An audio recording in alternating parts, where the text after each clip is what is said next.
Good morning, everybody. Welcome to the 20th Annual Koch Institute Cancer Research Symposium, where we're going to celebrate 10 years at the Koch Institute.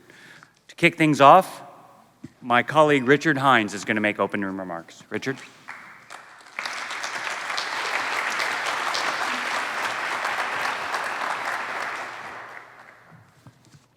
Well, good morning, everyone. Thank you for coming. It's good to have you here to celebrate the Koch. 10 years in the new building.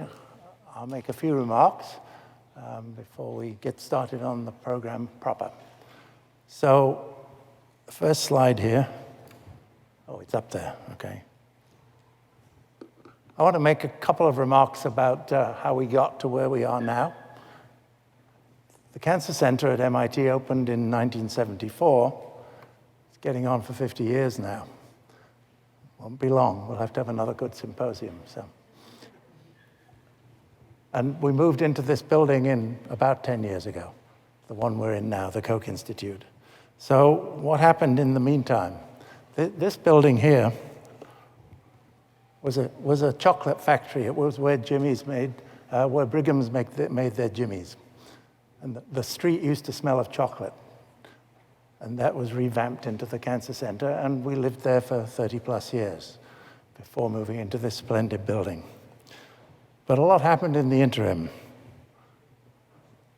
So the Cancer Center, which was over here on Ames Street, the building I just showed you, has been a seed for many other activities in the life sciences at MIT, and I just wanted to run quickly through those. The first of those was that Baltimore and Weinberg moved over to set up the Whitehead Institute across the street. They were two of the founder members of the Cancer Center and founded the Whitehead. And the Whitehead, under the leadership of Eric Lander, started the Genome Center, which actually started in the Cancer Center, and then eventually, since it grew too big, it moved off campus to an adjacent building led by Eric Lander, which became, in the end, the Genome Center that you've all heard about. Phil Sharp then led the early stages of the McGovern Institute in neuroscience, and Susumu Tonegawa led up the Picower Institute, also in neuroscience. So those two members of the Cancer Center, Phil didn't move, Tonegawa did, and seeded these two institutes. And then the Genome Center moved onto campus, just next to campus, to form the Broad Institute, which you've all heard of. So you can see that this has been a metastatic cancer that has spread all over the eastern end of campus. And the final move, well, maybe not the final move, the latest move was the move to the Koch Institute in that new building under Tyler's leadership, about which I'll have a bit more to say. So it's been an important force in development of life sciences, and in particular of cancer research, for a long time, and will continue, we hope, for a lot longer. So what we're going to do today is celebrate these last 10 years of the Koch, building on that history. And I'm going to introduce some of this. You can't read any of this. It's far too small. I made another slide where you can read some of it.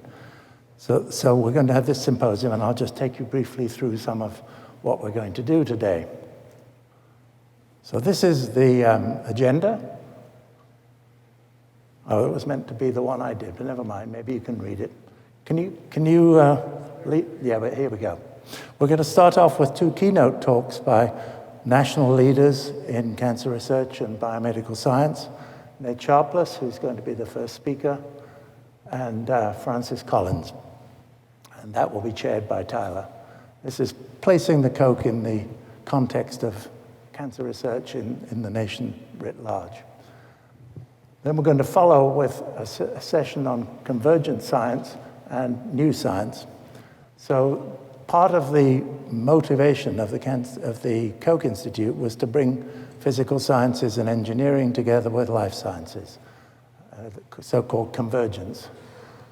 Susan Hockfield, who played a key role in the foundation of the Koch Institute, she was at that point the president of MIT, is going to lead this discussion with Phil Sharp, Sangeeta Bhatia, Paula Hammond, and Aviv Regev, two of those engineers representing the flux in of engineering into the Cancer Center, now the Koch Institute. And then we'll hear from 4 new members of the Koch Institute, some of them very new. So that's the future. We're going to give you a view of that.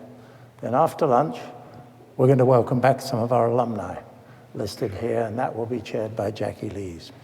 So that's the agenda ahead of us today, and we're going to cover the past. I already did that a little, and maybe the next session will as well.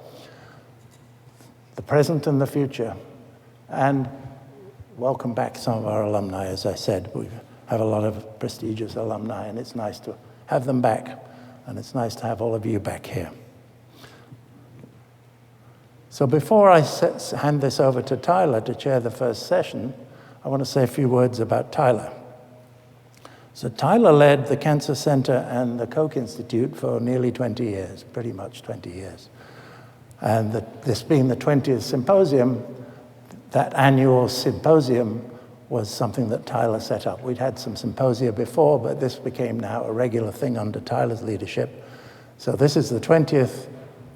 There was a pandemic, if you remember, so it wasn't 21, it's 20. 20th symposium. And I want to thank the sponsors of this, Royalty Pharma, Abcam and Agilent, Cell Signaling Technology and Genentech, ITOS, if I pronounced that correctly, and New England Biolabs. And we want to thank all of them for making this symposium possible, and I'd like you all to give a round of applause for their generosity.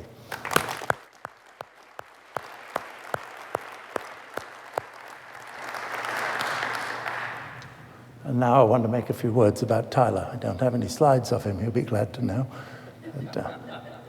So as I said, he led the Cancer Center and the Koch for 20 years, and is still a member of the Koch, fortunately.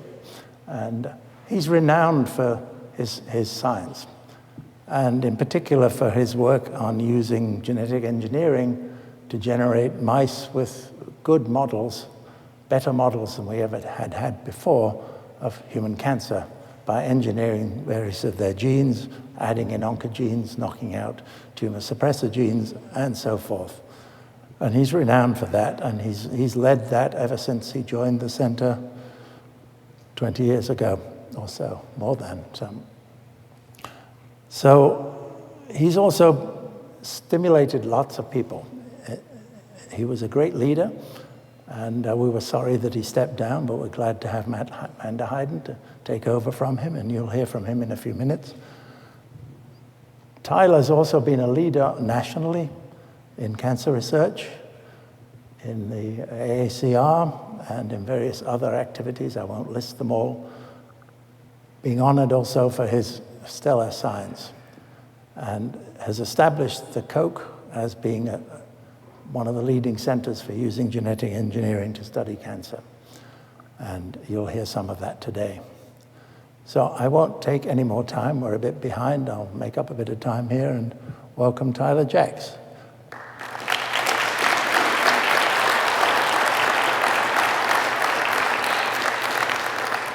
The immediate past director of the Koch Institute, and now in graceful retirement.